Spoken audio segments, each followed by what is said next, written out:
തിരുവചനം തിരുവചനം.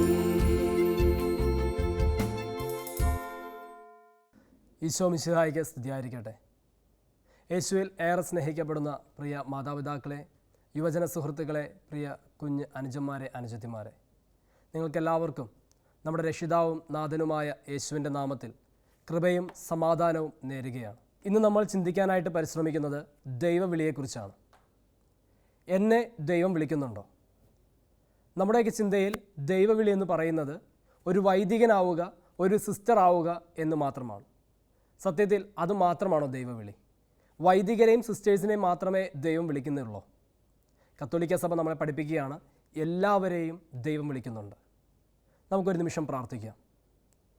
നല്ല ദൈവമേ, നീ ഞങ്ങളെ എല്ലാവരെയും വിളിക്കുന്നുണ്ടെന്ന് ഞങ്ങൾ അറിയുന്നു. പക്ഷേ എന്നെ ഇതിലേക്കാണ് നീ വിളിക്കുന്നത്.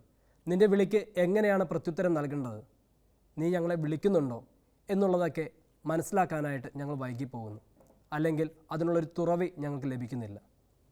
ഈ ഒരു ശുശ്രൂഷയിലൂടെ ദൈവം എന്നെ വിളിക്കുന്നുണ്ടോ, എന്നെ എവിടേക്കാണ് വിളിക്കുന്നത്, എൻ്റെ ജീവിത അന്തസ്സ് എന്തായിരിക്കണം എന്നുള്ളതൊക്കെ എനിക്ക് മനസ്സിലാക്കി തരാനായിട്ട് പരിശുദ്ധാത്മാവെ, ആത്മാവിൻ്റെ വിവേചനത്തിൻ്റെ വരം ഞങ്ങളിലേക്ക് നൽകണമേ നമുക്ക് പ്രാർത്ഥിക്കാം. അമ്മേ മാതാവേ, തുടർന്നുള്ള ശുശ്രൂഷകൾക്ക് മുഴുവനും അമ്മ മധ്യസ്ഥം വഹിക്കണമേ എന്ന് ഞങ്ങൾ പ്രാർത്ഥിക്കുന്നു. നമുക്ക് ഒരുമിച്ച് പ്രാർത്ഥിക്കാം. നന്മ നിറഞ്ഞ മറിയമേ സ്വസ്തി, കർത്താവ് അങ്ങയുടെ കൂടെ സ്ത്രീകളിൽ അങ്ങ് അനുഗ്രഹിക്കപ്പെട്ടവളാകുന്നു. അങ്ങയുടെ ഉദരത്തിന് ഫലമായി ഈശോ അനുഗ്രഹിക്കപ്പെട്ടവനാകുന്നു. പരിശുദ്ധ മറിയമേ തമ്പുരാൻ്റെ അമ്മേ, പാപികളായ ഞങ്ങൾക്ക് വേണ്ടി ഇപ്പോഴും ഞങ്ങളുടെ മരണസമയത്തും തമ്പുരാനോട് അപേക്ഷിക്കണമേ. ആമേൻ. ഏറെ സ്നേഹമുള്ളവരെ, നമ്മളെ എല്ലാവരെയും ദൈവം വിളിക്കുന്നുണ്ട്. സഭ നമുക്ക് 4 തരത്തിലുള്ള വിളികളെക്കുറിച്ച് നമ്മളെ പഠിപ്പിക്കുന്നുണ്ട്. കുടുംബജീവിതം നയിക്കാനായിട്ട് നമ്മളെ വിളിക്കുന്നുണ്ട്. ദൈവം നമ്മളെ പൗരോഹിത്യ ജീവിതത്തിലേക്ക് വിളിക്കുന്നുണ്ട്. നമ്മൾ ചിലവരെ സന്യാസ ജീവിതത്തിലേക്ക് ദൈവം വിളിക്കുന്നുണ്ട്. മറ്റു ചിലരെ ഏകസ്ഥ ജീവിതത്തിലേക്ക് ഈശോ നമ്മളെ വിളിക്കുന്നുണ്ട്. ഇത്തരത്തിൽ സഭയിലുള്ള എല്ലാ വിശ്വാസികളെയും, നമ്മൾ ഈ ഭൂമിയിലേക്ക് വന്നിരിക്കുന്ന ഓരോരുത്തരെയും ദൈവം പ്രത്യേക ലക്ഷ്യത്തോടു കൂടിയാണ് ഈ ഭൂമിയിലേക്ക് അയച്ചിരിക്കുന്നത്. ആ ലക്ഷ്യം നിറവേറ്റാൻ വേണ്ടി ദൈവം ചിലവരെ തിരഞ്ഞെടുക്കുന്നവർക്ക് പ്രത്യേക ദൗത്യം കൊടുക്കുന്നു. അതിനെയാണ് നമ്മൾ ദൈവ വിളി എന്ന് പറയുന്നത്. നമുക്കറിയാം, ബൈബിളിൽ പരിശോധിച്ചാൽ ഈശോ ധാരാളം വ്യക്തികളെ വിളിക്കുന്നുണ്ട്. അബ്രഹാത്തെ വിളിക്കുന്നുണ്ട്, മോശയെ വിളിക്കുന്നുണ്ട്, ജെറമിയയെ വിളിക്കുന്നുണ്ട്, ഏശയ്യയെ വിളിക്കുന്നുണ്ട്. അപ്രകാരം ധാരാളം വ്യക്തികളെ ഈശോ വിളിച്ച് അവർക്ക് ചില ശുശ്രൂഷകൾ ഏൽപ്പിക്കുന്നുണ്ട്. ധാരാളം പേരെ പിതാവായ ദൈവം വിളിച്ച് ധാരാളം ശുശ്രൂഷകൾ ഏൽപ്പിക്കുന്നുണ്ട്. ഇത്തരത്തിൽ നമ്മെ ദൈവം വിളിക്കുന്നുണ്ടോ? നമ്മെ ദൈവം വിളിച്ചിരിക്കുന്നത് ഏത് വിളിയിലേക്കാണ്? നമ്മളതിന് എപ്രകാരം മറുപടി കൊടുക്കണം എന്നൊക്കെയാണ് നമ്മളിന്ന് ചിന്തിക്കാനായിട്ട് പരിശ്രമിക്കുന്നത്. നമ്മുടെ വിളിക്കനുസരിച്ച് ഉത്തരം നൽകാനായിട്ട് നമ്മൾ തയ്യാറാകണം. പലപ്പോഴും നമ്മൾ പറയുന്നൊരു കാര്യം, ദൈവം എന്നെ വിളിക്കുന്നുണ്ട്, അല്ലെങ്കിൽ എന്നിൽ ചില ആഗ്രഹങ്ങൾ കൊണ്ട് തരുന്നുണ്ട്, പക്ഷേ അതിനനുസരിച്ച് ജീവിക്കാനായിട്ട് എനിക്ക് പറ്റുന്നില്ല, അതിനുള്ള യോഗ്യത എനിക്കില്ല. നമ്മൾ തന്നെ നമ്മുടെ വിളിയെ ഒന്ന് കെടുത്തിക്കളയുന്ന അവസ്ഥകൾ നമ്മുടെ ജീവിതത്തിൽ ഉണ്ടാകുന്നുണ്ട്. ആദ്യം തന്നെ നമ്മൾ മനസ്സിലാക്കേണ്ടത്, ദൈവവിളി എന്ന് പറയുന്നത് നമ്മൾ സെലക്ട് ചെയ്യുന്നതല്ല, നമ്മൾ ചൂസ് ചെയ്യുന്നതല്ല. നമ്മുടെ ദൈവവിളി ദൈവം നമ്മിലേക്ക് തരുന്നതാണ്. അത് നമുക്ക് മനസ്സിലാക്കാൻ സാധിക്കുന്നത് ഇന്നത്തെ നമ്മുടെ ഈ ഒരു ചിന്തകൾ മുഴുവനും ഈ ഒരു വചനത്തെ ബേസ് ചെയ്തിട്ടാണ്. യോഹന്നാൻ്റെ സുവിശേഷം 15-ാം അധ്യായം അതിലെ 16-ാമത്തെ വാക്യം. അവിടെ ഇപ്രകാരമാണ് നമ്മൾ വായിക്കുന്നത്: നിങ്ങൾ എന്നെ തിരഞ്ഞെടുക്കുകയല്ല, ഞാൻ നിങ്ങളെ തിരഞ്ഞെടുക്കുകയാണ് ചെയ്തത്. നിങ്ങൾ പോയി ഫലം പുറപ്പെടുവിക്കുന്നതിനും നിങ്ങളുടെ ഫലം നിലനിൽക്കുന്നതിന് വേണ്ടി ഞാൻ നിങ്ങളെ നിയോഗിച്ചിരിക്കുന്നു. എത്ര മനോഹരമായിട്ടാണ് അവിടെ നമ്മളോട് ബൈബിൾ വചനം പറഞ്ഞു വയ്ക്കുന്നത്. നിങ്ങൾ എന്നെയല്ല, ഞാൻ നിങ്ങളെയാണ് തിരഞ്ഞെടുക്കുന്നത്. നമ്മൾ പലപ്പോഴും ചിന്തിക്കുന്നത്, ഒരു വൈദികനാവാനായിട്ട് അല്ലെങ്കിൽ ഒരു നേർച്ചക്കോഴി പോലെ വീട്ടുകാർ കൊണ്ടുവന്ന് സെമിനാരിൽ കൊണ്ട് ചേർക്കുകയാണ്. ഒരു വൈദികനാവാനായിട്ട് ഒരു പയ്യനെ കൊണ്ടുപോയി സെമിനാരിൽ കൊണ്ട് ചേർക്കുകയാണ്, അല്ലെങ്കിൽ ഒരു പെൺകുട്ടിയെ സിസ്റ്റർ ആകാൻ വേണ്ടി വീട്ടിൻ്റെ ഒരു നേർച്ചയായിട്ട് കൊണ്ടുപോയി കോൺവെൻറ്റിൽ കൊണ്ട് ചേർക്കുകയാണ്.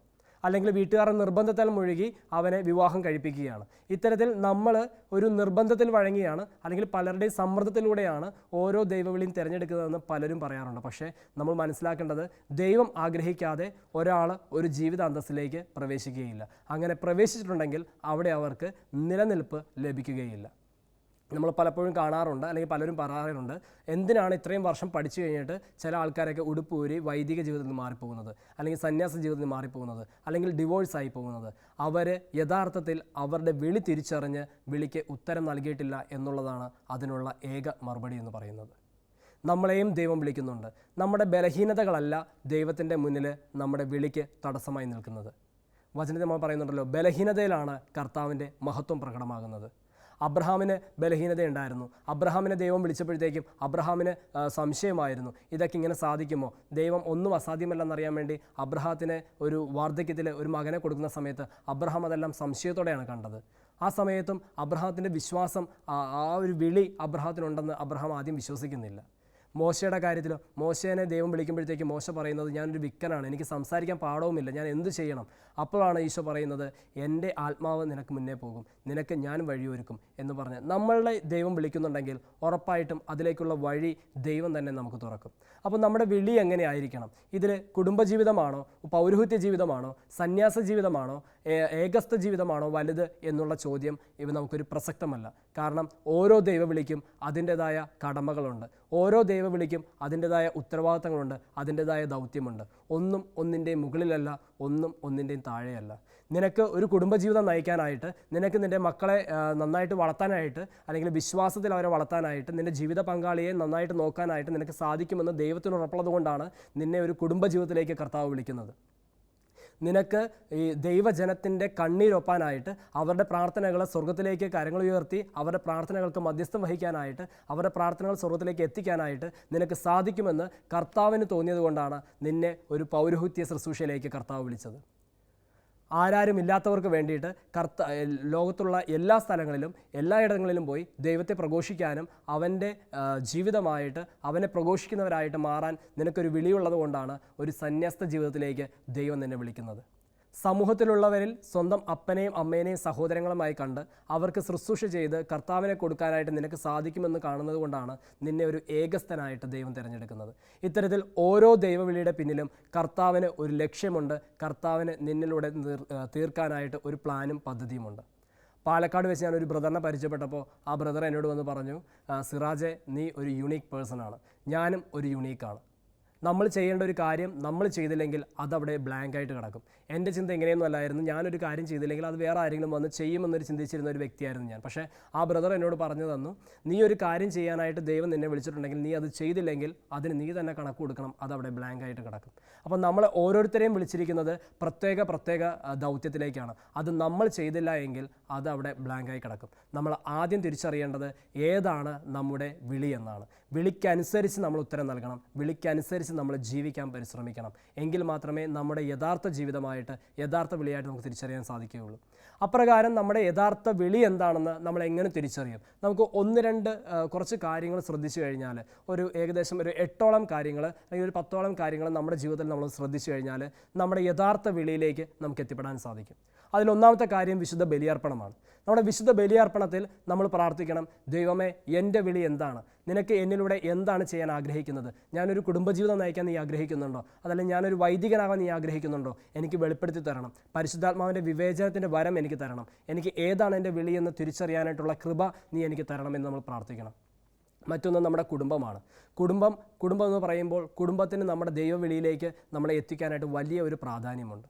കുടുംബത്തിൻ്റെ അവസ്ഥകൾ, നല്ല കുടുംബത്തിൽ നിന്നാണ് നല്ല കുടുംബസ്ഥൻ ഉണ്ടാകുന്നത്, നല്ല കുടുംബത്തിൽ നിന്നാണ് നല്ല പുരോഹിതൻ ഉണ്ടാകുന്നത്, നല്ല കുടുംബത്തിൽ നിന്നാണ് സന്യസ്തരും ഏകസ്ഥരും ഒക്കെ ഉണ്ടാകുന്നത്. അത്തരത്തിൽ നമ്മുടെ കുടുംബങ്ങൾ നല്ല കുടുംബങ്ങളായാൽ മാത്രമേ നല്ല ദൈവവിളികൾ നമ്മുടെ കുടുംബങ്ങളിൽ നിന്നുണ്ടാവുകയുള്ളൂ. അപ്പോൾ അത്തരത്തിൽ കുടുംബത്തിനൊരു ഇൻഫ്ലുവൻസ് ഉണ്ട്. പിന്നീട് ഒരു സമൂഹത്തിന്, നമ്മൾ ഉൾപ്പെടുന്ന സമൂഹത്തിന് നമ്മുടെ ദൈവവിളിയിൽ ഒരു വലിയ പ്രാധാന്യമുണ്ട്. അതിന് ഏറ്റവും വലിയ സിമ്പിൾ ഉദാഹരണം നമുക്ക് പറയാൻ സാധിക്കുക മദർ തെരേസയുടെ ജീവിതമാണ്. നമുക്കറിയാം, മദർ തെരേസ സന്യസ്ത ജീവിതം എന്നുള്ള ദൈവവിളി തിരഞ്ഞെടുത്ത് ഒരു സിസ്റ്റർ പഠിപ്പിക്കാനായിട്ട് കൽക്കട്ടയിലേക്ക് പോകുമ്പോൾ പഠിപ്പിച്ചുകൊണ്ടിരിക്കുന്ന സമയത്ത് തന്നെ മദർ പുറത്തുകൂടി തെരുവോരങ്ങളിലൂടെ നടന്നപ്പോൾ ആ സമൂഹത്തിലെ ജനങ്ങളുടെ പ്രശ്നങ്ങൾ കണ്ട്, ആ സമൂഹത്തിലെ അവരുടെ ദുരിതങ്ങൾ കണ്ട് മദർ തെരേസ പറയുന്നു, എനിക്ക് ഈ പഠിപ്പിക്കലല്ല എൻ്റെ വിളി എന്ന് പറയുന്നത് ഈ പാവങ്ങളുടെ അമ്മയായി അവരെ ആശ്വസിപ്പിക്കുകയാണ് എന്ന് കണ്ട് മദർ തെരേസ തന്നെ അതിനെ വിശേഷിപ്പിക്കുന്നത് വിളിക്കുള്ളിലെ വിളി എന്ന് പറഞ്ഞിട്ടാണ്. മദർ തെരേസ ആയിരുന്ന കോൺഗ്രിഗേഷനിൽ നിന്ന് പുതിയൊരു കോൺഗ്രിഗേഷനിലേക്ക് മാറി അഗതികളുടെ അമ്മയായിട്ട് ഇന്നൊരു വിശുദ്ധയായിട്ടൊക്കെ മാറിയിട്ടുണ്ടെങ്കിൽ യഥാർത്ഥ വിളി മദർ തെരേസ തിരിച്ചറിഞ്ഞതുകൊണ്ടാണ്. പിന്നെ നമ്മെ സഹായിക്കുന്ന മറ്റൊരു ഘടകമാണ് വിശുദ്ധരുടെ ജീവചരിത്രങ്ങൾ എന്ന് പറയുന്നത്. നമുക്കൊരു ഡിസിഷൻ എടുക്കാൻ സാധിക്കുന്നില്ല, നമ്മളെ ഏതൊരു ദൈവവിളിയാണ് നമ്മളെ കാത്തിരിക്കുന്നത് നമുക്കൊരു ഡിസിഷൻ എടുക്കാൻ പറ്റുന്നില്ലെങ്കിൽ തീർച്ചയായിട്ടും നമുക്ക് വിശുദ്ധരുടെ ജീവിത കഥകൾ ഒരു പരിധിവരെ നമ്മുടെ വിളികൾ തിരിച്ചറിയാനായിട്ട് നമുക്ക് സഹായിക്കും. നമുക്കറിയാം, കൊച്ചു ത്രേസ്യയുടെ ഫാമിലി എടുത്തു നോക്കുക. കൊച്ചു ത്രേസ്യയുടെ അപ്പനും അമ്മയും വൈദികനാവാനും സിസ്റ്റർ ആകാനും പോയവരാണ്. പക്ഷേ അവരുടെ വിളി അതല്ല എന്ന് തിരിച്ചറിഞ്ഞപ്പോൾ അവർ പഠനത്തിൻ്റെ സമയത്ത് തന്നെ അവർ തിരിച്ചു വന്ന് ഇവർ തമ്മിൽ വിവാഹം കഴിഞ്ഞ സമയത്ത് ആ വിവാഹം കഴിച്ച് അവർക്കുണ്ടായ മക്കൾ മുഴുവനും ദൈവത്തിൻ്റെ സന്യസ്തരാകാനും ഒരു വിശുദ്ധ ഫാമിലി എന്നാണ് മാർപ്പാപ്പ അവരെ വിശേഷിപ്പിച്ചത്. അപ്പനും അമ്മയും മക്കളും ഒക്കെ വിശുദ്ധരായത്. നല്ല മാതാപിതാക്കളുണ്ടെങ്കിലേ നല്ല മക്കളുണ്ടാകുകയുള്ളൂ. അപ്പോൾ എല്ലാ വിളിക്കും അതിൻ്റെതായ പ്രാധാന്യമുണ്ട് എന്നുള്ളത് വിശുദ്ധരുടെ ജീവിത കഥകൾ വായിക്കുമ്പോൾ നമ്മുടെ വിളി എന്താണെന്ന് നമുക്ക് കുറേയൊക്കെ മനസ്സിലാക്കാൻ സാധിക്കും. പിന്നീട് നമുക്ക് ഒരു ആത്മീയ ഗുരു, ഒരു ആത്മീയ പിതാവുണ്ടെങ്കിൽ നമ്മുടെ വിളി നമ്മുടെ മാക്സിമം നമുക്ക് അതിലേക്ക് എത്താനായിട്ട് വളരെ പ്രോത്സാഹനമാണ് ഒരു ആത്മീയ ഗുരു ഉണ്ടെന്നുണ്ടെങ്കിൽ, ഒരു ആത്മീയ പിതാവ് ഉണ്ടെന്നുണ്ടെങ്കിൽ. അത് നമ്മുടെ ചിലപ്പോൾ മാതാപിതാക്കളായിരിക്കാം, അല്ലെങ്കിൽ നമ്മുടെ ഏറ്റവും നല്ല സുഹൃത്തായിരിക്കാം, അല്ലെങ്കിൽ ഒരു വൈദികനോ ഒരു സിസ്റ്ററോ ആയിരിക്കാം, അല്ലെങ്കിൽ ഒരു ബ്രദറായിരിക്കാം. ആരായാലും ഒരു ആത്മീയ ഗുരു നമുക്കുണ്ടെങ്കിൽ നമ്മുടെ വിളി എന്താണ്, എപ്രകാരം നമ്മൾ പോകണമെന്നൊക്കെ ഒരു ഗൈഡ് ലൈൻ നൽകാനായിട്ട് അവർക്ക് സാധിക്കും. പിന്നീട് നമുക്ക് വേണ്ടത് പരിശുദ്ധാത്മാവിനോടുള്ള പ്രാർത്ഥനയാണ്. പരിശുദ്ധാത്മാവിൻ്റെ വിവേചനപരം കൊണ്ട് മാത്രമേ ഏതാണ് എൻ്റെ വിളിയെന്ന് നമുക്കറിയാൻ സാധിക്കുകയുള്ളൂ. ഒരിക്കൽ ഒരു ബ്രദർ എന്നോട് പറഞ്ഞതാണ്, വിശുദ്ധരെ അതിവിശുദ്ധ മാർഗം കാണിച്ച് സാത്താൻ പറ്റിക്കും. അപ്പം നമ്മളൊരു വിളി തിരഞ്ഞെടുക്കാൻ പോകുമ്പോൾ നമ്മളെ മറ്റൊരു വിളി അല്ലെങ്കിൽ മറ്റൊരു കാര്യം കാണിച്ച് നമ്മളെ അതിൽ നിന്ന് തെറ്റിക്കാനായിട്ട് സാത്താൻ ഉണ്ടാകും. ഈ സാത്താൻ്റെ പ്രവർത്തനങ്ങളിൽ നിന്ന് നമ്മൾ അകന്ന് നമ്മുടെ വിളിയിൽ ഉറച്ചു നിൽക്കണമെന്നുണ്ടെങ്കിൽ പരിശുദ്ധാത്മാവിൻ്റെ വിവേചനപരവും പരിശുദ്ധ അമ്മയോടുള്ള ഭക്തിയും നമുക്ക് ആവശ്യമാണ്. അപ്പോൾ പരിശുദ്ധാത്മാവിനോട് നമ്മൾ പ്രാർത്ഥിക്കണം. അതോടൊപ്പം തന്നെ പരിശുദ്ധ അമ്മയുടെ മധ്യസ്ഥം യാചിച്ച് ജപമാല വെച്ച് നമ്മൾ പ്രാർത്ഥിച്ചാലേ നമ്മുടെ വിളിയിൽ നമുക്ക് ഉറച്ചു നിൽക്കാനും നമ്മുടെ വിളി ഏതാണ് നമ്മുടെ വിളി എന്നുള്ളത് നമുക്ക് മനസ്സിലാക്കാനും സാധിക്കുകയുള്ളൂ. ഇപ്പോൾ പറഞ്ഞ ഈ കാര്യങ്ങളൊക്കെ നമ്മൾ മനസ്സിലാക്കി നമ്മുടെ വിളിയോട് മുന്നോട്ട് പോവുകയാണെന്നുണ്ടെങ്കിൽ ഉറപ്പായിട്ടും നമുക്ക് നമ്മുടെ ദൈവവിളി ഏതാണെന്ന് വിവേചിച്ചറിയാൻ നമുക്ക് സാധിക്കും. നമ്മൾ മനസ്സിലാക്കേണ്ട ഇത്രയേ ഉള്ളൂ, നമ്മളെ വിളിക്കുന്നവൻ വിശ്വസ്തനാണ്. ആ വിളിക്കനുസരിച്ച് നമ്മൾ ഉത്തരം നൽകുന്നുണ്ടോ എന്ന് മാത്രമാണ് നാം ചിന്തിക്കേണ്ടത്. എന്നെ വിളിക്കുന്നവന് ഞാൻ ഉത്തരം നൽകുന്നുണ്ടോ? അത് നമുക്ക് ഏറ്റവും നല്ല ഉദാഹരണമാണ് പരിശുദ്ധ മാതാവ്. പരിശുദ്ധ മാതാവിൻ്റെ അടുത്ത് ഗബ്രിയേൽ മാലാഖ വന്ന് ഇങ്ങനെ ദൈവകൽപ്പന പറയുമ്പോഴത്തേക്കും മാതാവ് ആദ്യമേ അതെല്ലാം നിരസിക്കുന്നുണ്ട്. പക്ഷേ അതൊരു ദൈവത്തിൻ്റെ വിളിയാണെന്ന് മനസ്സിലാക്കിയപ്പോൾ മാതാവ് പറഞ്ഞ ഒരു വാചകമാണ്, ഇതാ കർത്താവിൻ്റെ ദാസി, നിൻ്റെ വചനം പോലെ എന്നിൽ നിറവേറട്ടെ എന്ന്. നമ്മുടെ വിളി എന്താണെന്ന് ദൈവം നമുക്ക് പലരിലൂടെയും വ്യക്തമാക്കി തരുമ്പോൾ, പലരും നമുക്ക് പറഞ്ഞു തരുമ്പോൾ, നമ്മൾ ആ വിളിയിലേക്ക് ഇറങ്ങിക്കഴിയുമ്പോൾ പിന്നെ നമ്മൾ പറയേണ്ടത് ഇതാ കർത്താവിൻ്റെ ദാസി, ഇതാ കർത്താവിൻ്റെ ദാസൻ എന്ന് പറഞ്ഞുകൊണ്ട് ആ വിളിക്ക് ഉത്തരം നൽകാനും അതിനനുസരിച്ച് നമ്മുടെ ജീവിതത്തെ മാറ്റാനും നമ്മൾ പരിശ്രമിക്കണം. എങ്കിൽ മാത്രമേ നമ്മുടെ വിളിക്കനുസൃതമായി നമ്മുടെ ജീവിതം കർത്താവിന് പ്രീതികരമായിട്ട് നമുക്ക് ജീവിക്കാനായിട്ട് സാധിക്കുകയുള്ളൂ. ഇനി നമ്മൾ ചിന്തിക്കുന്നത് ഈ കാലഘട്ടത്തിലേക്ക് വരുമ്പോൾ ദൈവവിളി എന്ന് പറയുമ്പോൾ തന്നെ ഞാൻ തുടക്കത്തിൽ പറഞ്ഞു, നമ്മൾ ആദ്യം ചിന്തിക്കുന്നത് വൈദികർ, സന്യസ്തർ പോലുള്ള ദൈവവിളികളാണ്. ഒരുപക്ഷെ നമ്മൾ കൊടുക്കുന്ന പ്രാധാന്യം കൊണ്ട് തന്നെയാണ് ദൈവവിളി എന്ന് പറയുമ്പോൾ ഈ കാലഘട്ടത്തിൽ നമുക്കറിയാം ഈ വൈദിക സന്യസ്ത ദൈവവിളിയിലേക്കുള്ള എണ്ണങ്ങൾ വളരെ കുറഞ്ഞുകൊണ്ടിരിക്കുകയാണ്. ദൈവവിളി കുറഞ്ഞുകൊണ്ടിരിക്കുകയാണ്. എന്താണ് ഇതിന് കാരണമെന്ന് നമ്മൾ തന്നെ ചിന്തിക്കുക. നമ്മുടെ കുടുംബങ്ങളിൽ പണ്ടുണ്ടായിരുന്ന അവസ്ഥകൾ എന്തായിരുന്നു? ഒരു വലിയ കുടുംബത്തിൽ 5-6 മക്കളുണ്ടായപ്പോൾ അവരിൽ നിന്ന് നല്ലതായിട്ട് ഫാമിലീസ് സപ്പോർട്ട് ചെയ്ത് ഒത്തിരി പേരെ ദൈവവിളിക്കായിട്ട് അവർ പ്രിപ്പറേഷൻ ചെറുപ്പം മുതലേ തന്നെ അവരെ ഒരുക്കി അതിലേക്ക് വിടുമായിരുന്നു. ഇന്ന് നമ്മുടെയൊക്കെ കുടുംബങ്ങളിൽ 1-2 മക്കളാണ്. അവരവരുടെ കുടുംബം ജനറേഷൻ നിലനിർത്താൻ വേണ്ടിയിട്ട് അവർ ദൈവവിളിയെല്ലാം മാറ്റിവെച്ച്, അല്ലെങ്കിൽ അവർ കുടുംബജീവിതം എന്ന് മാത്രം അവരെ ഫോഴ്സ് ചെയ്ത് നമ്മുടെ ദൈവവിളിയിലേക്ക് കുറഞ്ഞു വരുമ്പോൾ ഇതൊരു സാത്താൻ്റെ പ്രവൃത്തിയാണെന്ന് നമ്മൾ അറിയാതെ, നമ്മൾ മനസ്സിലാക്കാതെ പോകുന്നൊരു കാര്യമാണ്. കാരണം ദൈവവിളി കുറഞ്ഞാൽ, വൈദികനാകുന്നവരുടെ എണ്ണം കുറഞ്ഞാൽ, സന്യസ്തരാകുന്നവരുടെ എണ്ണം കുറഞ്ഞു കഴിഞ്ഞാൽ അത് ഉണ്ടാകുന്നത് സഭയ്ക്ക് മാത്രമല്ല നമ്മുടെ സമൂഹത്തിനും നമ്മുടെ ഓരോരുത്തരുടെ വ്യക്തിപരമായ ജീവിതത്തിനും വളരെ പതനങ്ങളാണ് ഉണ്ടാകുന്നത്. ഓരോ പൗരോഹിത്യ ജീവിതത്തെപ്പറ്റി പറയുന്നത് ദൈവ മനുഷ്യരുടെ, അതായത് ദൈവവിശ്വാസികളുടെ കണ്ണുനീരിനുള്ള മറുപടിയാണ് പൗരോഹിത്യമെന്നാണ്. ദൈവവിശ്വാസികളുടെ കണ്ണുനീരിനുള്ള മറുപടിയാണ് ഓരോ പൗരോഹിത്യവും. നമുക്കറിയാം, എത്ര വലിയ പാപികളാണെന്നുണ്ടെങ്കിലും, എത്ര വലിയ മാനസിക സമ്മർദ്ദത്തിലുള്ള ഒരു വ്യക്തിയാണെന്നുണ്ടെങ്കിലും ഒരു വൈദികൻ്റെ അടുത്ത് പോയി നിന്ന് കുമ്പസാരിച്ച് കഴിയുമ്പോൾ അവന് ലഭിക്കുന്ന ആത്മീയ സംതൃപ്തി, ശാരീരികമായ സൗഖ്യം, മാനസികമായ സൗഖ്യം, അത് മറ്റ് ഏത് സമൂഹത്തിനാണുള്ളത്? നമ്മൾ എത്രയോ വലിയ ശ്രേഷ്ഠ സമൂഹമാണ്. നമ്മൾ എത്ര വലിയ കൊടും പാപികളാണെന്നുണ്ടെങ്കിലും നമ്മുടെ പാപങ്ങൾ ഒരു കുമ്പസാരക്കൂട്ടിൽ ചെന്ന് ദൈവത്തിൻ്റെ പ്രതിപുരുഷനായ ഒരു വൈദികനോട് ഏറ്റു പറയുമ്പോൾ നമുക്കവിടെ ശാരീരിക സൗഖ്യം ലഭിക്കുന്നു, മാനസിക സൗഖ്യം ലഭിക്കുന്നു. ഇതേപോലെ നമ്മളെ കാത്തു പരിപാലിക്കുന്ന ഏത് സമൂഹമാണ് നമുക്കുള്ളത്? ഏത് സഭയാണ് നമുക്കുള്ളത്? സന്യസ്തരെ വെച്ച് നോക്കുകയാണെന്നുണ്ടെങ്കിൽ ഈ കാലഘട്ടത്തിൽ നമ്മുടെ ചുറ്റുപാടും നോക്കിയാൽ ഒരു സന്യസ്തരെ ഒഴിച്ചുള്ള സമൂഹം നമുക്ക് ചിന്തിക്കാൻ സാധിക്കുമോ? എയ്ഡ്സ് രോഗികൾ, ക്യാൻസർ പേഷ്യൻസ്, അംഗവൈകല്യമുള്ളവർ, മാനസിക രോഗമുള്ളവർ, ബുദ്ധിമാന്ദ്യം, അങ്ങനെയുള്ള പലവിധ ബുദ്ധിമുട്ടുകൾ അനുഭവിക്കുന്ന എല്ലാവരെയും സ്വന്തം അപ്പനായി, അമ്മയായി, സഹോദരങ്ങളായി സ്നേഹിച്ചുകൊണ്ട് ജീവിതത്തിൽ ഒന്നിനും പ്രാധാന്യം കൊടുക്കാതെ മറ്റുള്ളവരിൽ ക്രിസ്തുവിനെ കണ്ടുകൊണ്ട് 1 രൂപ പോലും പ്രതിഫലം നേടാതെ ശുശ്രൂഷ ചെയ്യുന്ന എത്രയേറെ സന്യസ്തർ നമ്മുടെ ചുറ്റുപാടുമുണ്ട്. അവരുടെ എന്തിനു വേണ്ടിയിട്ടാണ് അവർ ഇത്രയും സഹനങ്ങൾ സഹിക്കുന്നത്? അവർക്കും ആഗ്രഹമുണ്ടാവില്ലേ അവർക്ക് ഇഷ്ടമുള്ള വസ്ത്രം ധരിക്കാനായിട്ട്, അവർക്ക് ഇഷ്ടമുള്ള ഭക്ഷണം കഴിക്കാനായിട്ട്, അവർക്ക് ഇഷ്ടമുള്ള സ്ഥലങ്ങളിൽ പോകാനായിട്ട്? എത്ര വലിയ വെക്കേഷനുകൾ വന്നാൽ പോലും അതിനൊന്നും പോകാതെ, ഒന്നും അടിച്ചു പൊളിക്കാതെ, എല്ലാം ദൈവത്തിന് വേണ്ടി കൊടുത്തുകൊണ്ട് ആരാരും ഇല്ലാത്ത പാവപ്പെട്ടവർക്ക് വേണ്ടി ജീവിതം സമർപ്പിക്കുന്ന എത്രയേറെ സന്യസ്തരാണ് നമ്മുടെ സഭയിലുള്ളത്. ഈ സന്യസ്തർ ഇല്ലായിരുന്നുവെങ്കിൽ നമ്മുടെ സമൂഹത്തിൻ്റെ അവസ്ഥ എന്തായിരുന്നു എന്നൊന്ന് ചിന്തിച്ചു നോക്കുക. വിദ്യാഭ്യാസ മേഖലയിലായാലും, ആരോഗ്യ മേഖലയിലായാലും, പൊതുപ്രവർത്തന മേഖലയിലായാലും നമ്മുടെ സന്യസ്തർ എത്രത്തോളം പ്രാധാന്യം ഈ സമൂഹത്തിൽ വഹിക്കുന്നുണ്ടെന്നുള്ളത് നമുക്ക് തന്നെ അറിയാവുന്ന കാര്യമാണ്. ഈ കാര്യങ്ങളിലൊക്കെ ദൈവവിളികൾ ഉണ്ടായില്ല എന്നുണ്ടെങ്കിൽ ഈ കാര്യങ്ങളൊക്കെ മുന്നോട്ട് കൊണ്ടുപോകാനായിട്ട് അവിടേക്കൊരു വലിയ ബ്ലാങ്ക് തന്നെ ഉണ്ടാകും. അപ്പോൾ നമ്മുടെ മക്കളോട് പറഞ്ഞു കൊടുക്കണം, ദൈവവിളി എന്ന് പറയുന്നത് ദൈവം നൽകുന്ന ഒരു സമ്മാനമാണ്. ദൈവം നൽകുന്ന ഒരു സമ്മാനമാണ് ദൈവവിളി എന്ന് പറയുന്നത്. അത് ആ ഒരു വ്യക്തിക്ക് മാത്രമല്ല, ആ ഒരു കുടുംബത്തിന് മാത്രമല്ല, ആ ഒരു ഇടവകയ്ക്ക് മാത്രമല്ല, ആ ഒരു സമൂഹത്തിന് തന്നെ ദൈവം നൽകുന്ന സമ്മാനമാണ് വൈദിക സമർപ്പിത ദൈവവിളി എന്ന് പറയുന്നത്. ആ വിളി ലഭിക്കുന്നവർ ആ വിളിക്ക് ഉത്തരം നൽകേണ്ടത് അവരുടെ കടമയാണ്. അതിന് സഹായിക്കേണ്ടത് മാതാപിതാക്കളുടെയും മതാധ്യാപകരുടെയും വൈദികരുടെയും സിസ്റ്റേഴ്സിൻ്റെയും ഒക്കെ കടമയാണ്. ഒരിക്കലും ആരുടെയും സമ്മർദ്ദത്തിലാണ് ഒരു ദൈവവിളിയിലേക്ക് ഒരാൾ കടന്നു പോയതെന്ന് നമ്മൾ ഒരിക്കലും ചിന്തിക്കരുത്. ദൈവവിളി എന്ന് പറയുന്നത് ആ വിളിക്കുന്നവനും വിളിച്ചവനും തമ്മിലുള്ള, അല്ലെങ്കിൽ വിളി കേൾക്കുന്നവനും വിളിച്ചവനും തമ്മിലുള്ള ബന്ധം മാത്രമാണ്. ആ 2 പേരുടെയും ഡിസിഷനാണ് ദൈവവിളിയുടെ പ്രധാനമെന്ന് പറയുന്നത്. മറ്റുള്ള എല്ലാവർക്കും അവരെ ഒന്ന് സപ്പോർട്ട് ചെയ്യുക, അല്ലെങ്കിൽ അവനെ ഒന്ന് അതിലേക്കൊന്ന് എത്തിച്ചു കൊടുക്കുക എന്നുള്ള മീഡിയേറ്റേഴ്സ് മാത്രമാണ് ഈ പറയുന്ന കുടുംബവും വൈദികരും സന്യസ്തരും മതാധ്യാപകരുമെല്ലാം. നേരെ മറിച്ച് ദൈവവിളി എന്ന് പറയുന്നത് വിളിക്കുന്ന തമ്പുരാനും ആ വിളി കേൾക്കുന്ന വ്യക്തിയും മാത്രമായി എടുക്കുന്ന തീരുമാനമാണ്. അവർ തമ്മിലുള്ള ഒരു പേഴ്സണൽ കമ്മിറ്റ്മെൻ്റാണ് ദൈവവിളി എന്ന് പറയുന്നത്. അപ്രകാരം ദൈവവിളി ഉണ്ടോ എന്ന് നമ്മൾ എങ്ങനെ അറിയും? ഇപ്പോൾ എന്നെ കേട്ടുകൊണ്ടിരിക്കുന്ന ചെറുപ്പക്കാർക്ക് ഒരു ചിന്തയുണ്ടാകും, എനിക്ക് ദൈവവിളി ഉണ്ടോ എന്ന് ഞാൻ എങ്ങനെ മനസ്സിലാക്കും? വളരെ ഒരു ഫസ്റ്റ് സ്റ്റെപ്പ് എന്നുള്ള രീതിയിൽ നമുക്ക് ചിന്തിക്കാം. എനിക്ക് ഒരു വൈദികനെ കാണുമ്പോൾ, എനിക്കൊരു കുർബാന അർപ്പിക്കുന്ന ഒരു വൈദികനെ കാണുമ്പോൾ എനിക്കും അതേപോലെ കുർബാന അർപ്പിക്കാനായിട്ട് തോന്നുന്നു. ഒരു ലോഹയിട്ട് ഒരു വൈദികൻ ശുശ്രൂഷ ചെയ്യുന്നത് കാണുമ്പോൾ എനിക്കും മറ്റുള്ളവർക്ക് വേണ്ടി അതേപോലെ ഒരു വൈദികനായി ശുശ്രൂഷ ചെയ്യാനായിട്ട് എൻ്റെ മനസ്സിലൊരു ആഗ്രഹമുണ്ടാകുന്നു. ആദ്യത്തെ സ്റ്റെപ്പ് എന്ന് പറയുന്നത് നമ്മുടെ ആഗ്രഹമാണ്.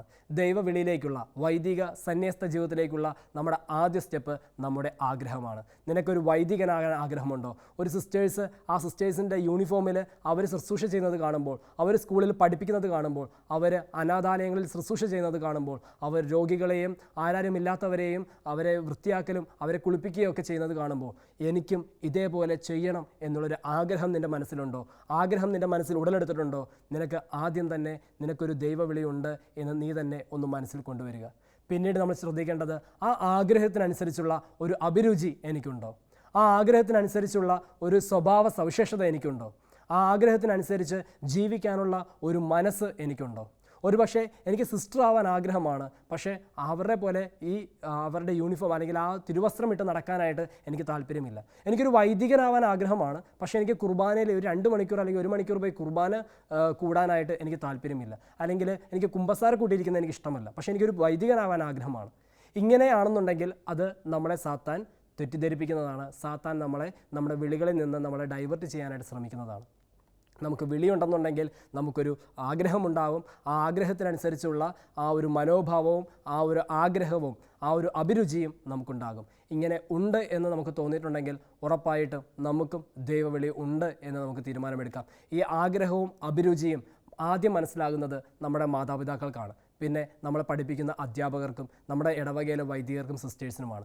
അങ്ങനെ ആഗ്രഹങ്ങളും അഭിരുചിയുമുള്ള മക്കളെ കണ്ടു കഴിഞ്ഞാൽ അവരെ അതിൽ നിന്ന് പിന്തിരിപ്പിക്കുന്നതിന് പകരം അവരെ അതിലേക്ക് കൂടുതൽ സപ്പോർട്ട് ചെയ്യുക എന്നുള്ളത് നിങ്ങളിൽ ദൈവം ഏൽപ്പിച്ചിരിക്കുന്ന ഉത്തരവാദിത്തമാണ്. ചില സ്ഥലങ്ങളിൽ കണ്ടിരിക്കുന്നത് ഒരു മകൻ അല്ലെങ്കിൽ മകൾ ഇത്തരത്തിലുള്ളൊരു യുവജനങ്ങൾ ഇത്തരത്തിലുള്ള ആഗ്രഹമായിട്ട് വരുമ്പോഴത്തേക്കും ഉടനെ തന്നെ അവിടെ വിലങ്ങ് വയ്ക്കുന്നത് നീ വീട്ടിൽ ഒറ്റ മകനാണ്, അല്ലെങ്കിൽ നിൻ്റെ വീട്ടിൽ ഇത്രയും പ്രാരാബ്ദങ്ങളുണ്ട്, നിൻ്റെ വീട്ടിൽ അത് അങ്ങനെയാണ്, ഇത് ഇങ്ങനെയാണ്, വീട്ടുകാരെ ആര് നോക്കും, നിൻ്റെ അടുത്ത ജനറേഷൻ എങ്ങനെ കൊണ്ടുപോകും, നിൻ്റെ കുടുംബം അവസാനിച്ചു പോകും, ഇത്തരത്തിലുള്ള പലവിധ കാര്യങ്ങൾ പറഞ്ഞുകൊണ്ട് ആ ദൈവവിളിയിൽ നിന്ന് ഫസ്റ്റ് സ്റ്റെപ്പ് തന്നെ മാറ്റാൻ ശ്രമിക്കുമ്പോൾ അതൊരു ദൈവിക ഇടപെടലായിട്ടും അതല്ലെങ്കിൽ സാത്താൻ്റെ ഇടപെടലായിട്ടും നമുക്ക് എടുക്കാം. കാരണം അങ്ങനെ കേൾക്കുമ്പോൾ ചിലപ്പോൾ നമ്മൾ മാറുകയാണെന്നുണ്ടെങ്കിൽ അത് ചിലപ്പോൾ ദൈവത്തിൻ്റെ സ്വരമായിട്ട് തന്നെ എടുക്കാം. നേരെ മറിച്ച് അത്രയും പിന്നെയും ആഗ്രഹം ഉണ്ടാകുമ്പോൾ നിർബന്ധിച്ച് അതിൽ നിന്ന് മാറ്റുകയാണെന്നുണ്ടെങ്കിൽ അതൊരു സാത്താൻ്റെ പ്രവൃത്തിയായിട്ട് തന്നെ നമ്മൾ കാണേണ്ടിയിരിക്കുന്നു. അതുകൊണ്ട് ദൈവവിളി ഉണ്ട് എന്നുറപ്പുണ്ടെങ്കിൽ, അതിനുള്ള അഭിരുചി ഉണ്ടെന്ന് മനസ്സിലായാൽ, അതിനുള്ള സ്വഭാവം അവനുണ്ടെന്ന് മനസ്സിലായാൽ, അതിനുള്ള ആഗ്രഹം നമ്മുടെ മക്കൾക്കുണ്ടെന്ന് മനസ്സിലായാൽ തീർച്ചയായിട്ടും എന്ത് വില കൊടുത്തും ആ ദൈവവിളിക്ക് അവരെ സപ്പോർട്ട് ചെയ്യാനായിട്ട് നമ്മൾ ഓരോരുത്തരും കടപ്പെട്ടവരാണ്. ഞാൻ ഓർക്കുന്നുണ്ട്, എൻ്റെ ദൈവവിളിക്ക് എനിക്ക് ഏറ്റവും കൂടുതൽ എനിക്ക് സപ്പോർട്ടായിട്ട് നിന്നത് എൻ്റെ അമ്മ തന്നെയാണ്. പലവരും പറഞ്ഞു അത് വേണ്ട, അങ്ങനെ പോവണ്ട, അമ്മ പറഞ്ഞാൽ അത് മാറുമെന്ന്. പക്ഷേ ഒരിക്കൽ പോലും എൻ്റെ അമ്മ എന്നോട് പറഞ്ഞത്, ഈശോയ്ക്ക് നിന്നെ ആവശ്യമുണ്ടെങ്കിൽ, ഈശോ നിന്നെ വിളിക്കുന്നുണ്ടെങ്കിൽ നീ ധൈര്യമായിട്ട് പോക്കോ, ഇവിടുത്തെ കാര്യം ഒന്നേ പറ്റിയും നീ ചിന്തിക്കേണ്ട. ഇതേപോലെ പറയുന്ന മാതാപിതാക്കളുണ്ടെന്നുണ്ടെങ്കിൽ, ഇതേപോലെ സംസാരിക്കുന്ന സഹോദരങ്ങൾ നമുക്കുണ്ടെന്നുണ്ടെങ്കിൽ ഉറപ്പായിട്ടും നമുക്ക് നല്ല ദൈവവിളികൾ നമ്മുടെ കുടുംബത്തിൽ നിന്നും നമ്മുടെ ഇടവകയിൽ നിന്നും ഉണ്ടാകും. ദൈവവിളി ഒരു സമ്മാനമാണ്, ദൈവവിളി ഒരു ഗിഫ്റ്റാണ്. അത് ആ ഒരു വ്യക്തിക്ക് മാത്രമല്ല, ആ ഒരു കുടുംബത്തിനും ആ ഒരു ഇടവകയ്ക്കും ആ ഒരു സമൂഹത്തിനും തന്നെ. അപ്പോൾ ഈ ഒരു ബോധ്യത്തോടെ ആയിരിക്കണം നമ്മുടെ വിളികളെ നമ്മൾ മനസ്സിലാക്കേണ്ടത്. എന്ത് വിളിയാണെങ്കിലും ആ വിളിക്കനുസരിച്ച് ജീവിക്കാനായിട്ട് നമുക്ക് സാധിക്കണം. നിങ്ങളുടെ മനസ്സിലുള്ള ഏത് തരം ജീവിത അന്തസ്സായാലും ഏത് തരം വിളിയായാലും അത് വെച്ച് നിങ്ങൾ പ്രാർത്ഥിക്കുക. വിശുദ്ധരുടെ മാധ്യസ്ഥം വെച്ച് പ്രാർത്ഥിക്കുക. വിശുദ്ധരുടെ ജീവിത കഥകൾ വായിക്കുക. മാതാവിനോടും പരിശുദ്ധാത്മാവിനോടും പ്രാർത്ഥിക്കുക. തിരുവചനം വിശുദ്ധ ബൈബിളിലൂടെ വായിക്കുക. വായിച്ചു കഴിഞ്ഞാൽ ഉറപ്പായിട്ടും ദൈവം അതിലൂടെ നിങ്ങളുടെ വിളികളെ കൂട്ടി ഉറപ്പിക്കുന്ന വചനങ്ങൾ നിങ്ങളുടെ മുന്നിലേക്ക് ഇട്ട് തരും. അത് വായിച്ച് നമ്മുടെ വിളികൾ നമുക്ക് ഉറപ്പിക്കാൻ സാധിക്കും. അതിന് ഏറ്റവും പ്രധാനം വേണ്ടത് പരിശുദ്ധാത്മാവിൻ്റെ വിവേചനത്തിൻ്റെ വരമാണ്. ആ വിവേചന വരം ലഭിക്കാനായിട്ട് നമുക്ക് പ്രാർത്ഥിക്കണം. വിവേചിച്ചറിഞ്ഞു വേണം ഏത് വിളിയിലേക്കാണ്, എവിടേക്കാണ്, ഏത് സ്ഥലത്തേക്കാണ്, ഏത് കോൺഗ്രിഗേഷനിലേക്കാണ്, ഏത് സഭയിലേക്കാണ് പോകേണ്ടതെന്നുള്ളത് വളരെ വിവേചിച്ചറിഞ്ഞു വേണം നമ്മൾ തീരുമാനമെടുക്കാനായിട്ട്. കൈയെടുത്ത് വെച്ച് കഴിഞ്ഞിട്ട് പിന്നെ നമ്മൾ കൈ പിൻവലിക്കാൻ നോക്കരുത്. കലപ്പയിൽ കൈ വെച്ചിട്ട് തിരിഞ്ഞു നോക്കരുത്. അതുകൊണ്ട് വിളിക്കുന്നവൻ വിശ്വസ്തനാണ്, വിളിക്കുന്നവൻ 100% വിശ്വസ്തനാണ്. ആ വിളിക്കുന്ന വിളിക്ക് നമ്മൾ പ്രത്യുത്തരം കൊടുക്കാൻ തയ്യാറാണെന്നുണ്ടെങ്കിൽ നിന്നെ 100 മേനിയും 200 മേനിയും ഫലം പുറപ്പെടുവിക്കുന്നവനാക്കി കർത്താവ് മാറ്റും. അതുകൊണ്ടാണ് കർത്താവ് തുടക്കത്തിലെ നമ്മളുടെ വചനത്തിൽ പറഞ്ഞത്, നിങ്ങൾ എന്നെ തിരഞ്ഞെടുക്കുകയല്ല, ഞാൻ നിങ്ങളെ തിരഞ്ഞെടുക്കുകയാണ് ചെയ്തതെന്ന്. നമുക്ക് ഈ വചനം വെച്ച് നമുക്ക് തന്നെ പ്രാർത്ഥിക്കാം. നമുക്കൊരു നിമിഷം കണ്ണുകളൊക്കെ അടയ്ക്കാം. നല്ല ഈശോയെ, നീ ഞങ്ങളെ വിളിക്കുന്നുണ്ട് എന്ന് ഞങ്ങൾ മനസ്സിലാക്കുന്നു. നിൻ്റെ വിളിക്ക് ഞങ്ങൾ പ്രത്യുത്തരം നൽകാതിരിക്കുന്നത് ഞങ്ങളുടെ ജീവിതത്തിലെ പലവിധ സാഹചര്യങ്ങളായിരിക്കാം, ഞങ്ങളുടെ ജീവിത അവസ്ഥകളായിരിക്കാം. ഈശോയെ, ഇതെല്ലാം നിൻ്റെ മുന്നിലേക്ക് ഞങ്ങൾ സമർപ്പിക്കുകയാണ്. നീ മനസ്സാകുന്നുവെങ്കിൽ ഇതെല്ലാം മാറ്റിവെച്ച് നിൻ്റെ വിളിക്ക് ഉത്തരം നൽകിക്കൊണ്ട്, നിൻ്റെ വിളിക്ക് പ്രത്യുത്തരം നൽകിക്കൊണ്ട് ഇറങ്ങി വരാൻ ഞങ്ങൾ തയ്യാറാണ്. ഞങ്ങളുടെ ബുദ്ധിയെയും ഞങ്ങളുടെ മനസ്സിനെയും എല്ലാം അങ്ങയുടെ കരങ്ങളിലേക്ക് സമർപ്പിക്കുന്നു. അങ്ങയുടെ പരിശുദ്ധാത്മാവിൻ്റെ വിവേചനത്തിൻ്റെ വരം ഈ നിമിഷം ഞങ്ങളിലേക്ക് നൽകണമേ. എന്താണ് ഞങ്ങളുടെ വിളിയെന്ന് വിവേചിച്ചറിയുവാനായിട്ട് ഞങ്ങളെ സഹായിക്കണമേ. അത് ഞങ്ങൾക്ക് മനസ്സിലാക്കി തരാനായിട്ട് ഉചിതമായ വ്യക്തികളെ നല്ല ഈശോയെ ഞങ്ങളുടെ മുന്നിൽ കൊണ്ടുവന്ന് നിർത്തണമേ. ഞങ്ങൾ വായിക്കുന്ന വചനഭാഗത്തിലൂടെ ഞങ്ങളുടെ വിളി എന്താണെന്ന് മനസ്സിലാക്കുന്ന തരത്തിലുള്ള വചനം ഞങ്ങൾക്ക് നൽകി ഞങ്ങളുടെ വിളിയിൽ ഉറച്ചു നിൽക്കാനുള്ള ബോധ്യം ഞങ്ങൾക്ക് നൽകണമേ. ഞങ്ങൾ തിരഞ്ഞെടുക്കുന്ന വഴികളിൽ ഈശോയെ അങ്ങ് ഞങ്ങളുടെ കൂടെ സഞ്ചരിക്കണമേ.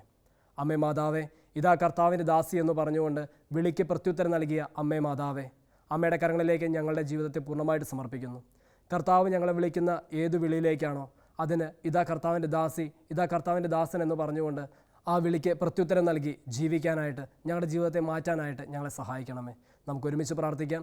നന്മ നിറഞ്ഞ മറിയമേ സ്വസ്തി, കർത്താവ് അങ്ങയുടെ കൂടെ സ്ത്രീകളിൽ അങ്ങ് അനുഗ്രഹിക്കപ്പെട്ടവളാകുന്നു. അങ്ങയുടെ ഉദരത്തിന് ഫലമായി ഈശോ അനുഗ്രഹിക്കപ്പെട്ടവനാകുന്നു.